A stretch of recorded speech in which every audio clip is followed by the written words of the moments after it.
buong loob at eksklusibong nagsalita sa GMA News ang sumukong gunman sa pagpatay sa broadcaster na si Percy Lapid na si Joel Escorial.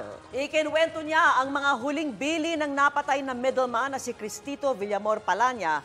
Kabilang na ang impormasyong si suspendidong Bureau of Corrections Director General Gerald Bantag ang nag-utos ng pagpatay kay Lapid. Narito po ang pagtutok ni John Consulta, exclusive. Lahat sasabihin ko, para din mabigyan yung ng justisya pagkamatay ni Percy at saka ni Villamor. Hindi pa ako atras. Wala magpakabago sa isip mo? Wala. Ang kutob niyang nanganganib ang kanyang buhay ang naging dahilan daw ng pagsuko ni Joel Escorial, ang umaming gunman sa pagpatay kay Percy Lapid. Kwento ni Escorial, nang lumabas na ang mukha niya sa balita nang tukuyin siyang suspect sa krimen, tinawagan daw siya ng middleman na si Cristito Villamor Palanya noong October 15. Sabi raw nito, bibigyan daw siya ng safe house kung saan siya pwede magtago. Sabi ko, isama ko yung tatlo. Sabi, wag na kasi ikaw lang daw ang nakuhaan ng CCTV. Yung tatlo hindi naman daw nakuhaan. Doon ako nag-isip. Sabi ko, pag pupunta ko doon, papatayin ako. Kasi yung pamilya ko ayaw din isama, ayaw nila madamay. Oh. Ikaw lang daw? Ako lang daw po mag-isa. Duda ka na? Nagduda na po ako. Kaya nagdesisyon po ako na sa pulis na lang ako lumapit kaysa doon sa kanila. Kinabukasan, October 16, nakausap daw niya ulit sa telepono si Villamor Palanya. Dito, ibinilin daw sa kanya ni Villamor Palanya na si Villamor ang iturong mastermind kapag nahuli ng pulis.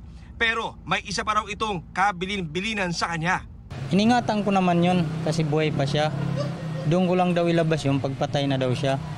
Pag halimbawa daw mamatay siya, doon ko na lang daw ilabas yun. Na si Bantag nga daw po. Nag-utos na patayin si Percy. Tinira kasi sa radyo yung yung bahay at sasakyan ni Bantag. Nasaktan daw po si Bantag. Kaya nag-utos daw na ipapatay si Percy ni Bantag.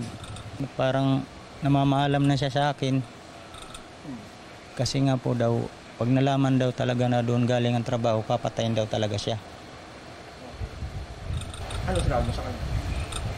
Sabi ko sa kanya, relax ka lang. Hindi naman kita ilalaglag. Bakit mo ngayon sinasabi na si Bantag talaga? Kasi wala na siya, patay na po siya. Sino? Si Villamor. Kaya nagsisisi po ako. Dahil una-una dalawa na yung nawala sa namatay din siya. Hindi mo inaasahan mangyayari? Hindi ko inaasahan mangyayari sa kanya. Yung kasi na siya dun sa loob. 9 years. October 17, sumuko si Escorial at noong October 18, ipinresenta siya sa media ni DILG Secretary Benhur Abalos. Noong araw din na yun, pinatay na pala ng mga kapwa inmate sa Bilibid si Villamor Palanya. Pero lumutang namang ang impormasyong patay na siya noong October 20 at ang unang sabi, namatay siya dahil sa natural na kadahilanan. Kinalaunan, matapos ang second autopsy, na si Dr. Raquel Fortun, lumabas na asphyxia o death by suffocation ang ikinamatay ng middleman. Sinuportahan yan ng salaysay ng isang inmate ng Bilibid na sinakluban nila ng plastic sa ulo si Villamor Palanya hanggang sa malagutan ito ng hininga. Sabi ni Escorial, malapit sa kanya si Villamor Palanya. Nasaktan po ako dahil simula pa lang pagkabata magkasama na kami dun sa probinsya. Mabait yun, hindi pa kami nagkasamahan ng loob. Palabiro yun na tao. Maski ang ikalawang middleman daw na kinilalang si Christopher Bacoto ay kilala rin daw ni Escorial.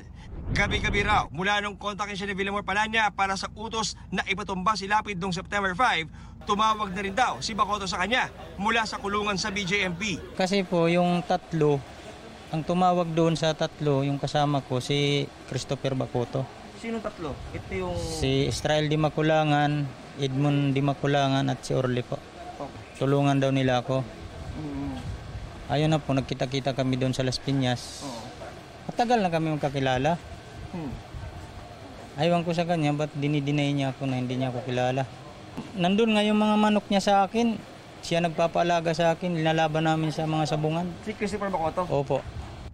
Kahapon, sinampahan na ng reklamong murder ang mga sinasabing sangkot sa pagkamatay nila Percy Lapid at Villamor Palanya sa pangunguna ng sinuspinding si Bucor Director General Gerald Bantag, si Senior Jail Officer 2 Ricardo Zulueta na Deputy Security Officer sa Bucor at iba pang inmate sa NBP. Si Escorial na una lang nasampahan ng reklamong murder. Kasi kung hindi ako sumuko, sir, siguro ako na rin ang patay ngayon. Para sa GMA Integrated News, John Consulta, nakatutok 24 oras.